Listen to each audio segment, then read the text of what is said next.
എല്ലാവർക്കും നമസ്കാരം. ഞാൻ ആദ്യം തന്നെ നമ്മുടെ സദസ്സിലിരിക്കുന്ന ഡോക്ടർ ജലീലിന് നന്ദി പറഞ്ഞുകൊണ്ട് തുടങ്ങട്ടെ. കാരണം ഇന്നിപ്പോൾ ഇവിടെ ഇങ്ങനെയൊക്കെ ഇരിക്കാനുള്ള ഒരു ഇൻസ്പിറേഷൻ അദ്ദേഹവും കൂടിയാണ്.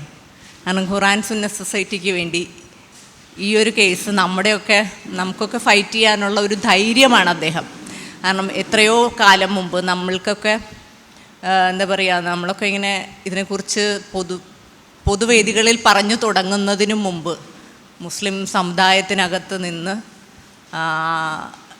ഇങ്ങനെ ഒരു കേസ് ഫൈറ്റ് ചെയ്യാൻ ഖുറാൻ സുന്നത്ത് സൊസൈറ്റിക്ക് വേണ്ടി അദ്ദേഹം മുന്നോട്ട് വന്നു എന്നുള്ളത് ഞങ്ങൾ എല്ലാ മുസ്ലിം സ്ത്രീകളും സത്യത്തിൽ അങ്ങയോട് കടപ്പെട്ടിരിക്കും. ഇപ്പോൾ ഞങ്ങൾ കുറച്ച് പേര് ഈ റീസെൻ്റ്ലി അതിനകത്ത് 7 പേര് ഞങ്ങൾ കക്ഷി ചേർന്നിട്ടുണ്ട്. ആ കക്ഷി ചേരാനുള്ള കാരണം താങ്കളാണ്.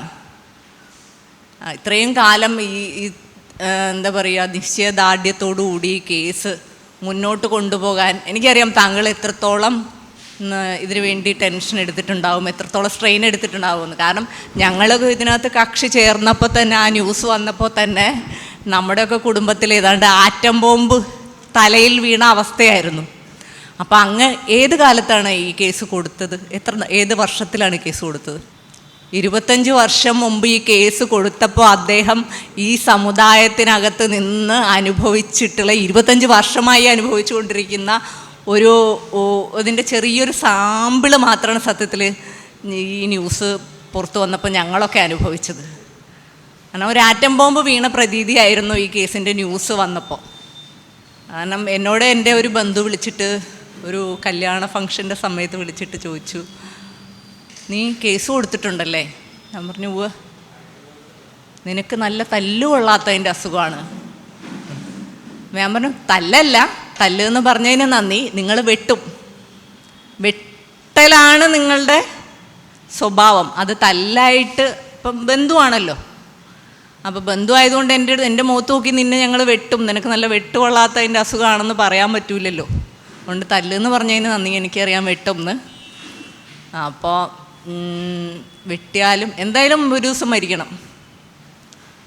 അപ്പോൾ എന്തെങ്കിലും ഒന്ന് ചെയ്തിട്ട് മരിക്കാമെന്ന് വിചാരിച്ചു. ഐ ഡോണ്ട് കെയർ എന്ന് പറഞ്ഞു. കാരണം ഇത് നമ്മളെ ഈ കേസിൻ്റെ ഇത് വന്നു കഴിഞ്ഞപ്പോഴത്തേക്കിനും നമ്മളെ ആ കല്യാണ നടക്കുന്ന ഹാളിലുള്ള മുഴുവൻ മനുഷ്യരും നമ്മളെ നോക്കുന്നൊരു നോട്ടമുണ്ട്. ഏതോ ഒരു പുതിയ ജീവി, ഏതോ ഒരു ശത്രു വന്ന് വീണ മാതിരിയാണ് അവർ നോക്കുന്നത്. അപ്പോൾ അതൊരു ഞാനൊക്കെ അനുഭവിച്ചൊരു ചെറിയ സാമ്പിളാണ്. അപ്പോൾ എൻ്റെ മുന്നിലിരിക്കുന്ന ഈ മനുഷ്യനെ എത്രത്തോളം അനുഭവിച്ചിട്ടുണ്ടാവുമെന്ന് എനിക്ക് അതിൽ നിന്ന് മനസ്സിലാവും. Anyway, thank you sir, thank you very much. ഞങ്ങൾ മുസ്ലിം സ്ത്രീകൾ അങ്ങയോട് ശരിക്കും കടപ്പെട്ടിരിക്കും. ഞാൻ ഇപ്പം കേസിൻ്റെ ഹിസ്റ്ററി പറഞ്ഞു തുടങ്ങാം. 2 കേസുണ്ട്. ഒന്ന് ഖുറാൻ സുന്നത്ത് സൊസൈറ്റിയുടെ നേതൃത്വത്തിൽ മുസ്ലിം സ്വത്തവകാശത്തിനകത്ത് പരിഷ്കരണം വേണം, സക്സഷനകത്ത് പരിഷ്കരണം വേണം, മുസ്ലിം നിയമങ്ങൾക്കകത്ത് പരിഷ്കരണം വേണമെന്ന് പറഞ്ഞ് നമ്മുടെ ഖുറാൻ സുന്നത്ത് സൊസൈറ്റി കൊടുത്ത ഒരു കേസ്. അതിനകത്ത് പലരും കക്ഷികളാണ്. ഒന്ന് നമ്മുടെ അലിമാഷിൻ്റെ വൈഫ് കക്ഷിയാണ്. പിന്നെ നമ്മുടെ സെയ്ദ് മുഹമ്മദ് ആനത്ത് കയം ഈ അടുത്ത് മരിച്ചുപോയ അദ്ദേഹം കക്ഷിയാണ്. പിന്നെ അതിന് 5-6 പേരുണ്ട്. അതിനകത്ത് നിസ കക്ഷിയാണ്. ഇപ്പം ലേറ്റസ്റ്റായിട്ട് ഞങ്ങൾ 7 പേര് അതിനകത്ത് കക്ഷി ചേർന്നിട്ടുണ്ട്. അപ്പോൾ 25 വർഷമായിട്ട് ഫൈറ്റ് ചെയ്യുന്ന ഈ കേസിൻ്റെ ഭാവി എന്താവുമെന്നൊന്നും നമുക്കറിയില്ല. എന്നാലും ലെറ്റസ് ഫൈറ്റ്, നമുക്ക് ഫൈറ്റ് ചെയ്യാം. രണ്ടാമത്തേത് അത് വിശ്വാസികളായ മനുഷ്യർക്ക് വേണ്ടി ഉള്ളൊരു കേസാണ്. മുസ്ലിം വിശ്വാസത്തിനകത്ത് നിൽക്കുന്ന മനുഷ്യർക്ക് ഈ നിയമത്തിനകത്ത് കുറച്ച് പ്രശ്നങ്ങളുണ്ട്, അത് പരിഹരിച്ച് കിട്ടാൻ വേണ്ടിയുള്ള കേസാണ്. രണ്ടാമത്തെ കേസ് എന്ന് പറയുന്നത് ഇതിനകത്ത് കുറേ പ്രശ്നങ്ങളുണ്ട്. അതായത് മുസ്ലിം നിയമങ്ങൾക്കകത്ത് പ്രശ്നങ്ങളുണ്ട്. ഞാൻ കാണുന്ന ഏറ്റവും വലിയ പ്രശ്നം ഇത് സ്ത്രീവിരുദ്ധമായ കുറേ നിയമങ്ങളുണ്ട് എന്നുള്ളതാണ്.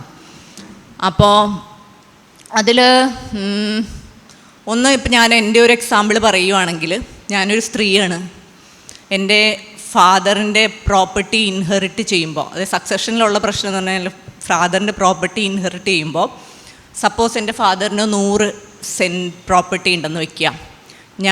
എനിക്കൊരു ബ്രദറാണുള്ളത് who is mentally retarded slightly. അപ്പോൾ ഡിസേബിൾഡായ ഒരു ബ്രദറാണുള്ളത്. അപ്പോൾ ഞങ്ങൾക്ക് ഈ പ്രോപ്പർട്ടി ഇൻഹെറിറ്റൻസ് വഴി സാധാരണഗതിയിൽ കിട്ടേണ്ടത് 100 സെൻറ്റിൽ നിന്ന് 50 സെൻറ്റ് അവനും 50 സെൻറ്റ് എനിക്കുമാണ്. പക്ഷേ ഇസ്ലാമിക നിയമപ്രകാരം അവന് 66 സെൻറ്റും കിട്ടും, എനിക്ക് 33 സെൻറ്റ് കിട്ടുള്ളൂ. അപ്പോൾ സാധാരണഗതിയിൽ അങ്ങനെ ഈ കുറച്ച് കിട്ടുന്നതിന് ഇസ്ലാമികമായ ഒരു കാരണം അവർ പറയുന്നത് സംരക്ഷണം, സ്ത്രീയുടെ സംരക്ഷണം പുരുഷനാണെന്നാണ്. എൻ്റെ ഓട്ടിസ്റ്റിക്കായ ബ്രദറിൻ്റെ സംരക്ഷണം എനിക്കാണ്. അപ്പോൾ ആ ന്യായപ്രകാരം ഞാൻ അവനെ സംരക്ഷിക്കണമെങ്കിൽ ഇവരുടെ ന്യായപ്രകാരം 66 സെൻറ്റ് എനിക്കല്ലേ കിട്ടേണ്ടത്. ആരാണോ സംരക്ഷിക്കുന്ന ആൾക്ക് കൊടുക്കണം എന്നാണല്ലോ. പക്ഷെ നമ്മളത് പറയുന്നില്ല. ഓട്ടിസ്റ്റിക്കായ എൻ്റെ ബ്രദറും ഞാനും തുല്യമാണെന്നാണ് ഞാൻ വിശ്വസിക്കുന്നത്. അവനെ സംരക്ഷിക്കാൻ എനിക്ക് ഒരു തുല്യത തന്നാൽ മതി. സംരക്ഷണത്തിനുള്ള കൂലി വേണ്ട. കാരണം അവൻ എനിക്കൊരു ബാധ്യതയല്ല, എൻ്റെ സഹോദരൻ എനിക്കൊരു ബാധ്യതയല്ല. അപ്പോൾ എനിക്ക് തുല്യം തന്നാൽ മതി, ഞാനവനെ നോക്കിക്കോളാം. കാരണം എനിക്ക് എൻ്റെ മകളെ, ഞാനെങ്ങനെ എൻ്റെ മകളെ നോക്കുന്നു അതുപോലെ തന്നെ എൻ്റെ ബ്രദറിനെ നോക്കിക്കോളാം. തുല്യതയാണ് നമ്മുടെ പ്രശ്നം. സംരക്ഷണ കൂലി വേണ്ട നമുക്ക്. ഇവർ പറയുന്ന സംരക്ഷണ കൂലി ആണ് അവരെടുക്കുന്നതെന്നാണ്. നമ്മൾ ആ കൂലി ചോദിക്കുന്നില്ല. നമ്മുടെ പ്രശ്നം ആത്മാഭിമാനത്തിൻ്റെ പ്രശ്നമാണ്. ഒരു മുസ്ലിം സ്ത്രീ ആയതുകൊണ്ട് നീ പാതിയാണ് എന്ന് പറയുന്നതാണ് നമ്മുടെ പ്രശ്നം. ഈ മുസ്ലിം നിയമത്തിലൊരു സ്വത്തവകാശത്തിൽ നമ്മൾ പുരുഷന് പാതിയേ ഉള്ളൂ. സാക്ഷി പറയുമ്പോൾ ഒരു പുരുഷൻ്റെ സാക്ഷിക്ക് ഒപ്പമാകണമെങ്കിൽ 2 മുസ്ലിം സ്ത്രീകളുടെ സാക്ഷി വേണം. സ്ത്രീവിരുദ്ധമായ ഇത്തരം നിയമങ്ങൾ കൊണ്ട് മതം വിട്ടാന്ന് പറയാൻ പറ്റില്ല. കാരണം ഞാൻ വലുതായിട്ട് മതം പാലിച്ചിരുന്നില്ല. ഒരു ലിബറലായ ഫാദറാണ്. എൻ്റെ ഡാഡി വിശ്വാസിയല്ലായിരുന്നു.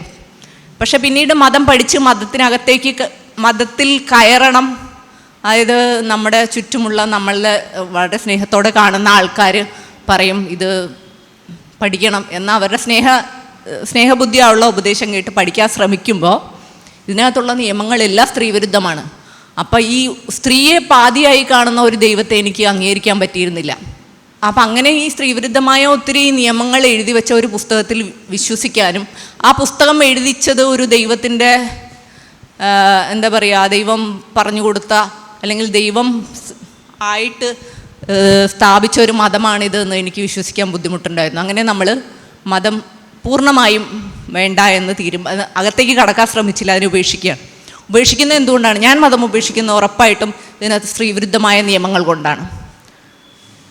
അപ്പോൾ അങ്ങനെ നമ്മൾ ഉപേക്ഷിക്കുമ്പോൾ പോലും നമ്മളിവിടെ ഈ ഇന്ത്യയിൽ മുസ്ലിമായി ജനിച്ച ഏതൊരാൾക്കും മുസ്ലിം പേഴ്സണൽ ലോ ശരിയത്ത് ആപ്ലിക്കേഷൻ ആക്ട് 1937 ബാധകം. അപ്പോൾ മുസ്ലിമായി ജനിച്ചാൽ നിങ്ങൾക്ക് വിശ്വാസമുണ്ടോ ഇല്ലയോ, നിങ്ങൾ ഈ മുസ്ലിം പേഴ്സണൽ ലോ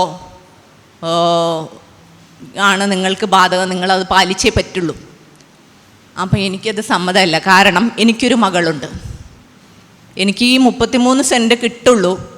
കിട്ടിയാൽ ആ 33 സെൻറ്റ് എനിക്ക് അതുവഴി എൻ്റെ മകൾക്ക് കൊടുക്കാൻ പറ്റില്ല. കാരണം ഒറ്റ മകളാണ്.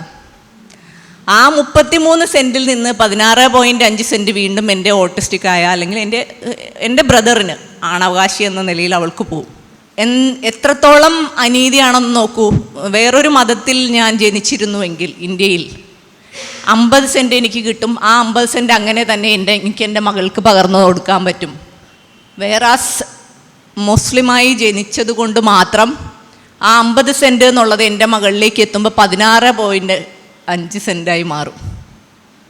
അനീതിയല്ലേ?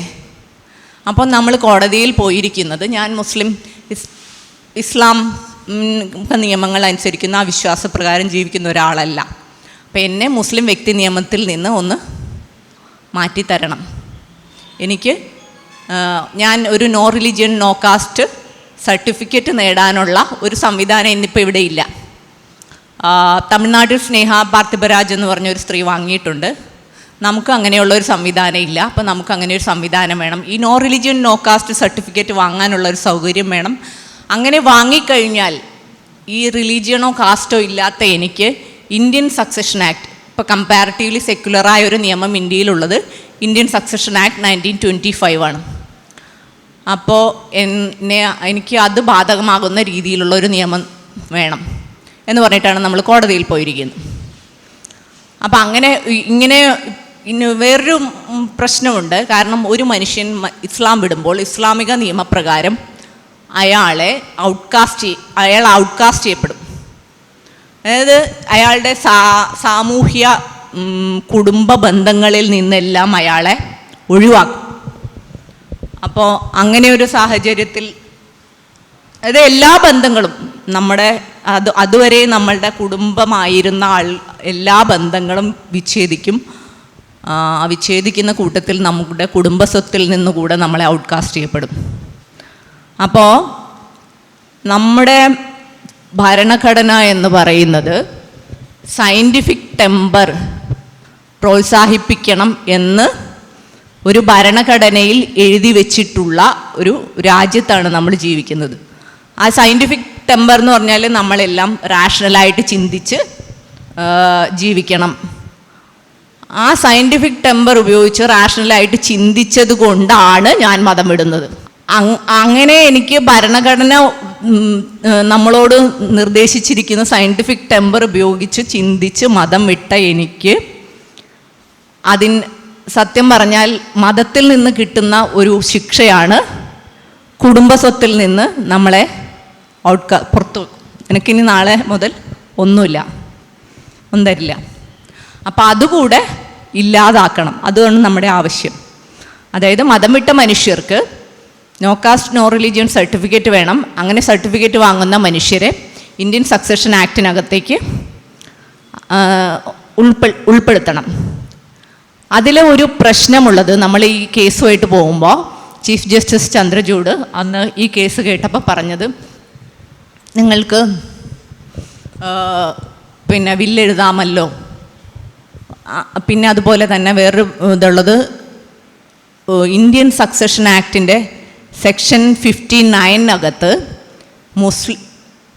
58-നകത്ത് മുസ്ലിങ്ങളെ എക്സ്ക്ലൂഡ് ചെയ്യുന്നുണ്ട്. ഇത് മുസ്ലിങ്ങൾക്ക് ബാധകമല്ല എന്ന് പറയുന്നുണ്ട്. അപ്പോൾ സെക്ഷൻ 58-നകത്ത് മുസ്ലിങ്ങളെ എക്സ്ക്ലൂഡ് ചെയ്യുന്നുണ്ട്. നമ്മളതുകൊണ്ട് ചീഫ് ജസ്റ്റിസ് ഇങ്ങോട്ട് നിർദ്ദേശിച്ചതനുസരിച്ച് നമ്മുടെ പെറ്റീഷൻ അമെൻഡ് ചെയ്തിട്ട് സെക്ഷൻ 58 കൂടെ ചാലഞ്ച് ചെയ്തിട്ടുണ്ട്. അപ്പോൾ അതായത് ഇന്ത്യൻ സക്സഷൻ ആക്ട് മുസ്ലിങ്ങൾക്ക് ബാധകമല്ല എന്നാണ് ഈ സെക്ഷൻ 58 പറയുന്നത്. അപ്പോൾ അതുകൂടെ ചാലഞ്ച് ചെയ്തിട്ടാണ് നമ്മൾ കേസ് അമെൻഡ് ചെയ്ത് ഇപ്പം നിലവിൽ ഇരിക്കുന്നത്. മുസ്ലിം വ്യക്തി നിയമം, മുസ്ലിം പേഴ്സണൽ ലോയുടെ നമ്മളെങ്ങനെയൊക്കെ ബാധിക്കും എന്നുള്ളത് ഞാൻ എൻ്റെ തന്നെ അനുഭവം കൊണ്ട് നിങ്ങളോട് പറഞ്ഞു. അതിൽ ഒരു പ്രശ്നം, ഒന്ന് ഈ ഒറ്റ പുത്രിയാണെന്നുണ്ടെങ്കിൽ അല്ലെങ്കിൽ പുത്രിമാരാണെന്നുണ്ടെങ്കിൽ നമ്മുടെ സ്വത്ത് സഹോദരങ്ങൾക്ക് കൂടെ പോവും. പിന്നെ ഒരു കാര്യമുള്ളത്, ഞാനിപ്പോൾ എൻ്റെ മാതാപിതാക്കൾ ജീവിച്ചിരിക്കെ ഞാൻ മരിച്ചു പോവുകയാണെങ്കിൽ, ഇപ്പോൾ നമ്മുടെ കേസിനകത്ത് കക്ഷി ചേർന്ന റൂബിയ എന്ന് പറഞ്ഞൊരു പെൺകുട്ടിയുണ്ട്. അവളുടെ ഫാദർ മരിച്ചുപോയി. അപ്പം ഒറ്റ പെൺകുട്ടിയാണ്. അവളുടെ സ്വത്തിൻ്റെ പാതി അവളുടെ കൊച്ചാപ്പന്മാർക്ക് പോവും. അതിപ്പോൾ കേസിലാണ്. അല്ല, ഒറ്റ പെൺകുട്ടിയാണ്, അതുകൊണ്ട് പാതി പോവും. ഇപ്പം എൻ്റെ കേസിലും അത് തന്നെയാണ്, എൻ്റെ മകളുടെ കേസിലും അത് തന്നെയാണ്, പാതി പോവും. ഒറ്റ കുട്ടിയായതുകൊണ്ട് വേറെ സിസ്റ്റേഴ്സ് ഇല്ല. അതുപോലെ നമ്മളിപ്പം മാതാപിതാക്കളിരിക്കെ നമ്മൾ മരിച്ചു പോവുകയാണെങ്കിൽ, നമുക്ക് മക്കളുണ്ടെങ്കിൽ നമ്മുടെ മക്കൾക്ക് ഒന്നും കിട്ടില്ല. പിതാമഹന്മാരുടെ സ്വത്തിൽ നിന്ന് നമ്മുടെ മക്കൾക്ക് ഒന്നും കിട്ടില്ല. അതായത് ഈ കുട്ടികൾ, നമ്മൾ മരിച്ചു പോകുമ്പോൾ കുട്ടി അനാഥമാകുകയാണല്ലോ. അനാഥ സംരക്ഷണം എന്ന് പറഞ്ഞിട്ട് ഏറ്റവും കൂടുതൽ പുറപ്പുറത്ത് കയറി നിന്ന് കൂവുന്നൊരു മതമാണ് ഇസ്ലാം. അനാഥകളെ സംരക്ഷിക്കുന്ന ഒരു മതമാണെന്നാണ് വെപ്പ്.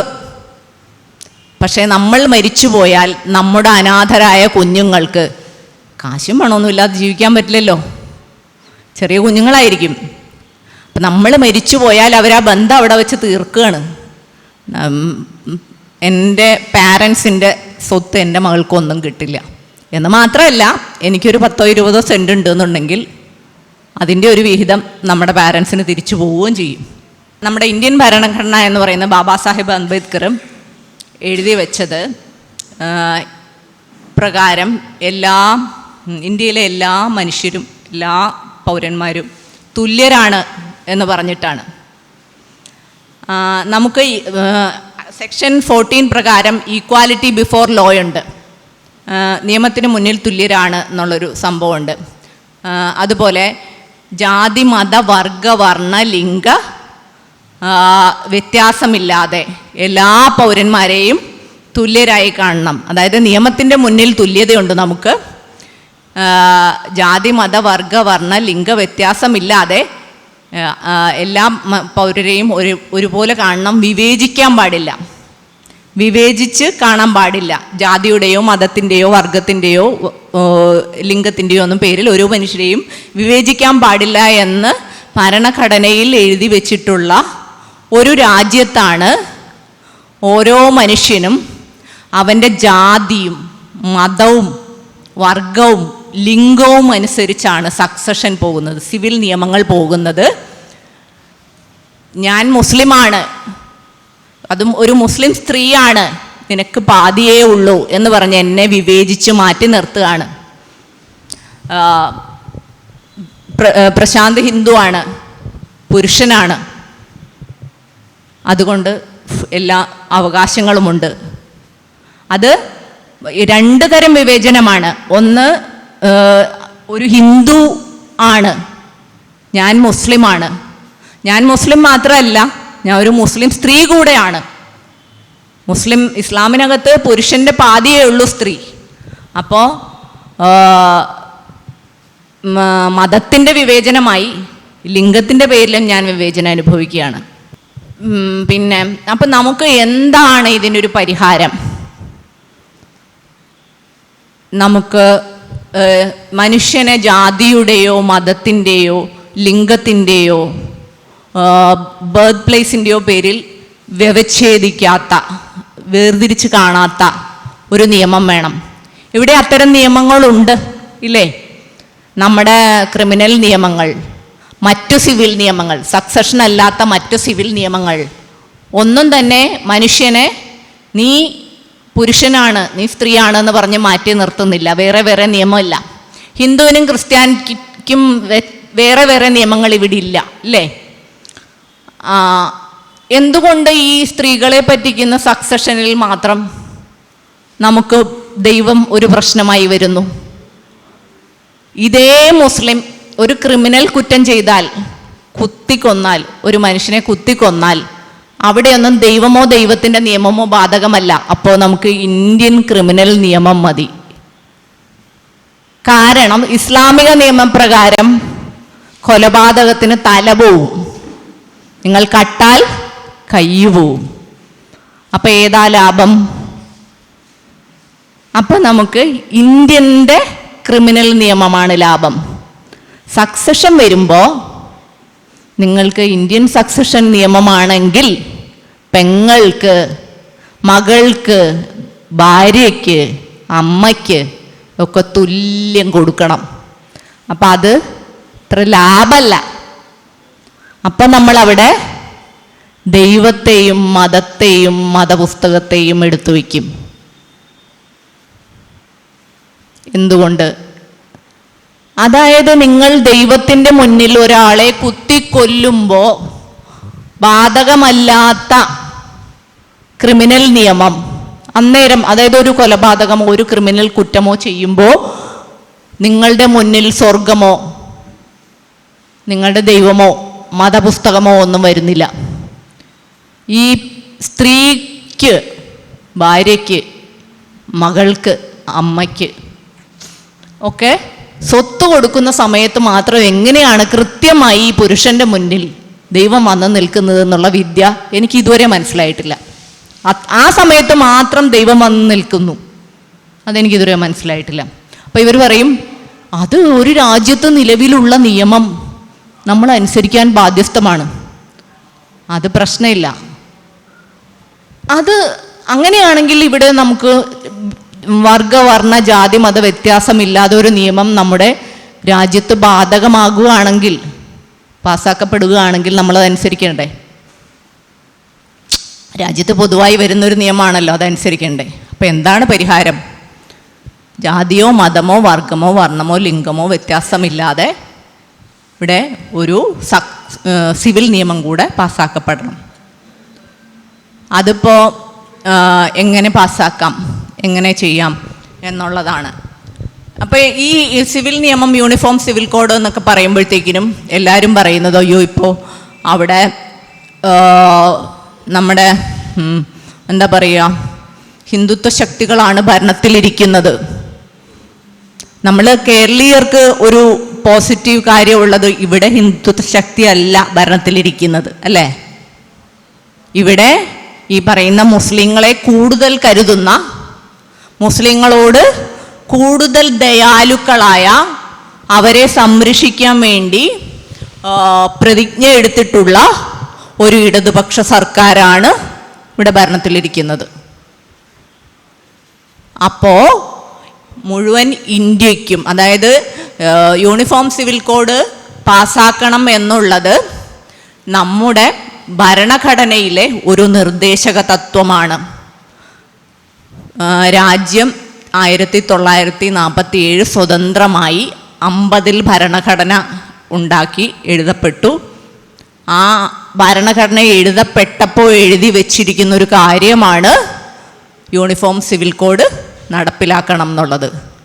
ഇത്രയും കാലമായി ഞങ്ങൾ മുസ്ലിം സ്ത്രീകൾ ഇപ്പോഴും പാതി പൗരകളായി ജീവിക്കുകയാണ്.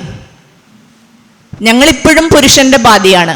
അപ്പോൾ നമുക്ക് തുല്യ അവകാശം എന്നുള്ളത് നമ്മുടെ ഡിഗ്നിറ്റിയുടെയും കൂടെ പ്രശ്നമാണ്. കാരണം നമ്മുടെ ഭരണഘടനയിൽ right to live with dignity, വെറുതെ ജീവിച്ചാൽ പോരാ, റൈറ്റ് ടു ലൈഫ് ഉണ്ട്, ജീവിക്കാനുള്ള അവകാശമുണ്ട്.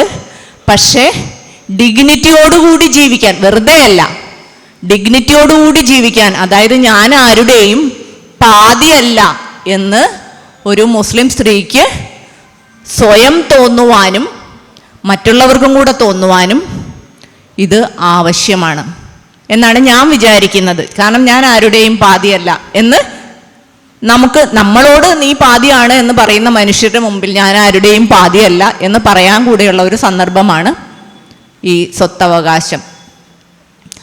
അപ്പോൾ നമുക്ക് സ്റ്റേറ്റിന് പാസ്സാക്കാം, യൂണിഫോം സിവിൽ കോഡ് പാസ്സാക്കാം. ഉത്തരാഖണ്ഡിൽ ഇപ്പോൾ ഓൾറെഡി ഒരെണ്ണം പാസ്സാക്കി കഴിഞ്ഞു.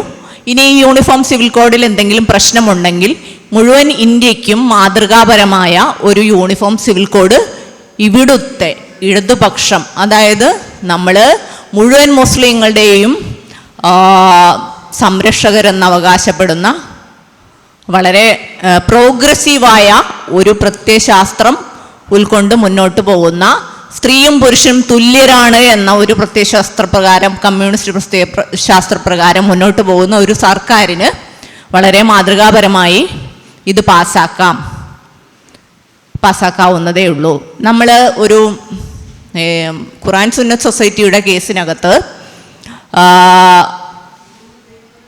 കേന്ദ്ര സർക്കാരിനോട്, അത് സുപ്രീം കോടതി കേരള സർക്കാരിനോട് ഒരു അഭിപ്രായം ചോദിച്ചിരുന്നു ലാസ്റ്റ് ടൈം, അങ്ങേക്ക് ഓർമ്മ ഉണ്ടാവുമല്ലോ.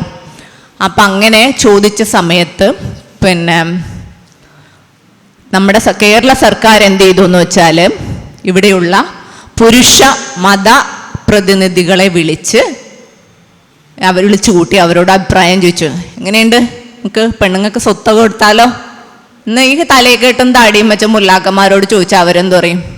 ഞങ്ങളുടെ ശരിയിൽ നിങ്ങൾ തൊട്ട് കളിക്കണ്ട, അത് ശരിയാവില്ല എന്ന് പറഞ്ഞപ്പോൾ നമ്മുടെ നേതാക്കന്മാരെന്ത് ചെയ്തു? നമ്മുടെ മുഖ്യമന്ത്രി അധ്യക്ഷതയായിട്ടുള്ള ഒരു സമ്മേളനമാണെന്നാണ് ഞാൻ വിചാരിക്കുന്നത്. ഞങ്ങൾ തൊടൂല ഇഷ്ടമാണ് എന്ന് പറഞ്ഞു. അങ്ങനെ അവർ അതിനനുസരിച്ച് ഒരു അഫിഡവിറ്റ് ആയിരിക്കും കൊടുക്കുക എന്ന് നമ്മൾ വിചാരിക്കുക. കാരണം ഈ ന്യൂസ് പത്രത്തിൽ വന്നപ്പോൾ ഞങ്ങൾ ഒരു 36 സ്ത്രീകൾ ഒരു നിവേദനമായിട്ട് മുഖ്യമന്ത്രിയുടെ ഓഫീസിൽ പോയി കഴിഞ്ഞപ്പോൾ നമുക്ക് മുഖ്യമന്ത്രി ആ സമയത്ത് ഒട്ടും കാണാൻ പറ്റില്ലായിരുന്നു. നമ്മൾ ഒരു സെക്രട്ടറിയാണ് കണ്ടത്.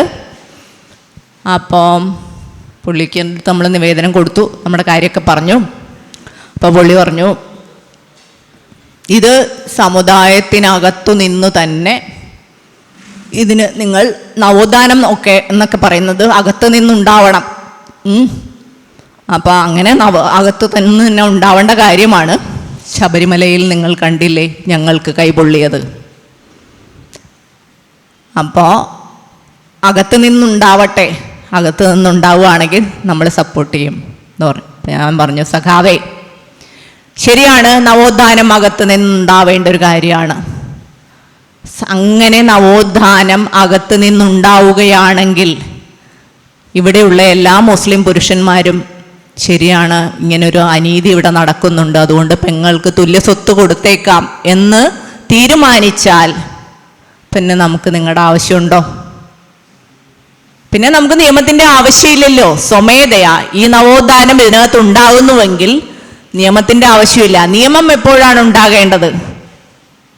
ഒരു സ്ഥലത്തൊരു അനീതി ഉണ്ടാകുന്നു എന്ന് കണ്ടാൽ അവിടെ നീതി പ്രവർത്തിക്കാൻ വേണ്ടിയാണ് നമ്മൾ നിയമം ഉണ്ടാക്കുന്നത്, അല്ലേ?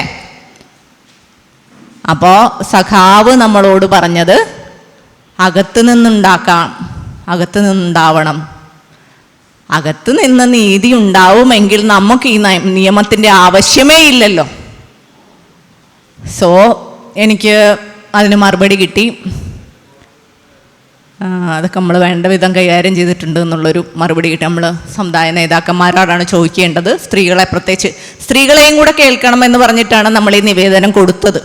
നമ്മുടെ നിവേദനം എന്തായിരുന്നോ, നമുക്ക് ഇങ്ങനെ പ്രശ്നങ്ങളുണ്ട്, നിങ്ങൾ സ്ത്രീകളെയും കൂടെ കേട്ടിട്ട് വേണം ഈ അഫിഡവിറ്റ് അവിടെ കൊടുക്കാൻ എന്ന് പറഞ്ഞിട്ടാണ് നമ്മൾ കൊടുത്തത്.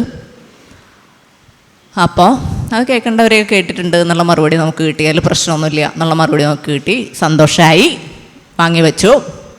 അതിനുശേഷം പല കൂട്ടായ്മകൾ ഇതേ നിവേദനവുമായി പോയി. പണ്ട് ടൈപ്പ് ചെയ്ത് വെച്ചൊരു മറുപടി ഉണ്ടായതുകൊണ്ട് അഡ്രസ്സ് മാത്രം മാറ്റി എല്ലാ കൂട്ടായ്മകൾക്കും അവർ മറുപടി അയച്ചു കൊടുത്തു. അപ്പോൾ അതാണ് കഥ. അപ്പോൾ ആ സഖാവ് പറഞ്ഞു, ഞാൻ രണ്ട് പ്രാവശ്യം ഞാൻ ഈ രണ്ട് സഖാക്കന്മാരെ 2 ഗ്രൂപ്പിൻ്റെ കൂടെ പോയപ്പോൾ കണ്ടു. അപ്പോൾ അവർ പറഞ്ഞു, ഇത് ഞാൻ പറഞ്ഞു, സഖാവേ നിങ്ങൾക്ക് നിയമം നിർമ്മാണം ചെയ്യാമല്ലോ, ഇതിനകത്തൊരു അനീതി ഉണ്ട്, അപ്പം സ്റ്റേറ്റിന് ചെയ്യാമല്ലോ, നിയമനിർമ്മാണം ചെയ്യാമല്ലോ എന്ന് പറഞ്ഞപ്പോൾ ഉടനെ സഖാവ് പറഞ്ഞു, അത് നമുക്ക് ചെയ്യാൻ പറ്റില്ല, സെൻട്രൽ ചെയ്യണം, സെൻട്രലാണ്. ഞാൻ പറഞ്ഞ, അല്ല സഖാവേ, ഇത് കൺകറൻറ്റ് ലിസ്റ്റിൽ വരും. ഐറ്റം നമ്പർ 5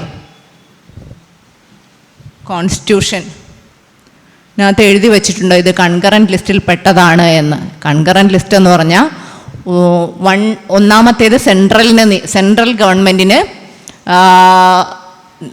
നിർമ്മിക്കാവുന്ന നിയമങ്ങളാണ്. രണ്ടാമത്തേത് സ്റ്റേറ്റിന് നിർമ്മിക്കാവുന്ന നിയമങ്ങളാണ്. മൂന്നാമത്തേതാണ് കൺകറൻറ്റ് ലിസ്റ്റ്. സ്റ്റേറ്റിനും സെൻട്രലിനും കേന്ദ്രത്തിനും നിയമം നിർമ്മിക്കാവുന്ന ചില കാര്യങ്ങളുണ്ട്. അതിൽ പെടുന്നതാണ് സക്സഷൻ, മാരേജ് തുടങ്ങിയവ. നമ്മുടെ സ്ത്രീകളാണല്ലോ, നമുക്കൊന്നും അറിയില്ലല്ലോ. അപ്പം നമ്മളോട് പറയാണ്, നോ, ഇത് സെൻറ്ററിൻ്റെ ഇതിൽ പെട്ടതാണ്, നമുക്ക് നിർമ്മിക്കാൻ പറ്റില്ല. ഞാൻ പറഞ്ഞു, ഇല്ല സഖാവേ, ഇത് കൺകറൻറ്റ് ലിസ്റ്റിൽ പെട്ടതാണ്, സ്റ്റേറ്റിന് വേണമെങ്കിൽ നിർമ്മിക്കാം. സോ എന്താ പറയുക, അവർ നമ്മളോട് പഴയ മറുപടി തന്നെ പറഞ്ഞു വിട്ടു. എൻ്റെ അഭിപ്രായത്തിൽ ഇതിനെല്ലാം ഉള്ള ഒരു പരിഹാരം ഒരു യൂണിഫോം സിവിൽ കോഡാണ്.